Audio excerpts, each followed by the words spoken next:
Buenos días, mi nombre es Karina Monserrat Acosta González y voy a dar un breve resumen de la unidad 2 que fue Psicología desde las Neurociencias. En este video voy a explicar primero como introducción algunas palabras importantes para la comprensión de este tema. También voy a hablar un poco de algunas de las distribuciones que se le otorgan al cerebro dependiendo de su funcionamiento, región en la que se encuentra, etc. Con tal de exponer de la mejor manera posible mi entendimiento por el tema central que es la psicología desde las neurociencias. Primero, como ya comenté previamente, me gustaría iniciar definiendo algunas palabras.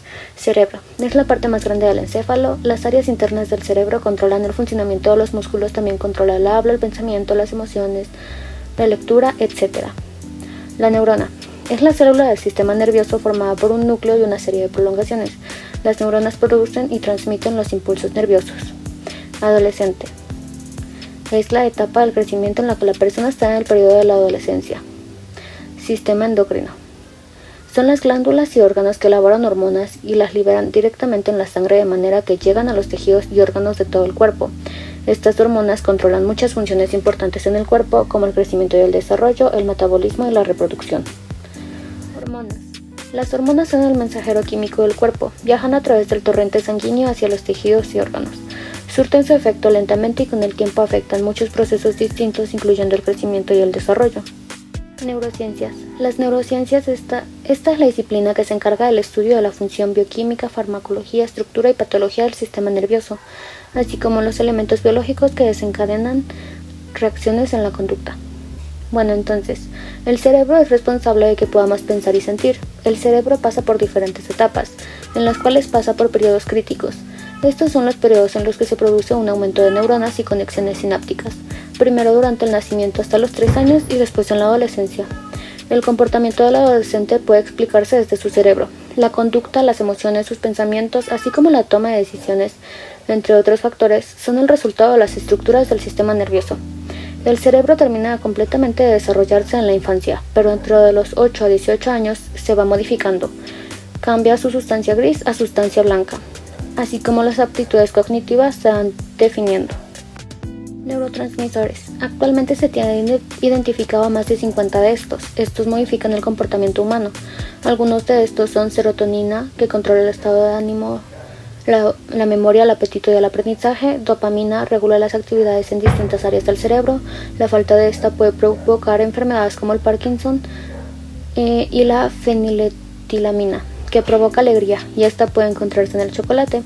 Estas sustancias químicas son muy importantes en el control de las emociones y nos afectan en decisiones del día a día. El cerebro puede dividirse de distintas formas. Por ejemplo, está dividido en 3 partes: cerebro reptiliano, que se encarga de dar respuestas automáticas; cerebro emocional, respuestas emocionales; y el neocórtex, que se encarga de las respuestas ejecutivas. En la adolescencia el área del cerebro emocional está maduro, sin embargo el neocórtex no, específicamente el lóbulo prefrontal.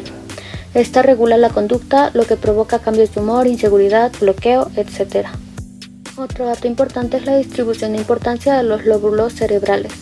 Este está dividido en 4 principales lóbulos: el lóbulo frontal, que se encarga de las actividades motoras, la concentración, el juicio, el pensamiento abstracto, entre otros; el lóbulo parietal se encarga de procesar y recibir la información y los sentidos; el lóbulo temporal se encarga de controlar la memoria, el lenguaje y la dicción; y el lóbulo occipital se encarga de la visión, las formas, los colores, el movimiento, entre otros. Por último, me gustaría hablar de la especialización hemisférica. El cerebro puede dividirse en 2 hemisferios, el derecho y el izquierdo. Dependiendo de estos es como somos. Lo ideal sería utilizar ambos lados del cerebro equitativamente, pero a partir de test psicológicos uno puede tener un aproximado de cuál es nuestro lado dominante.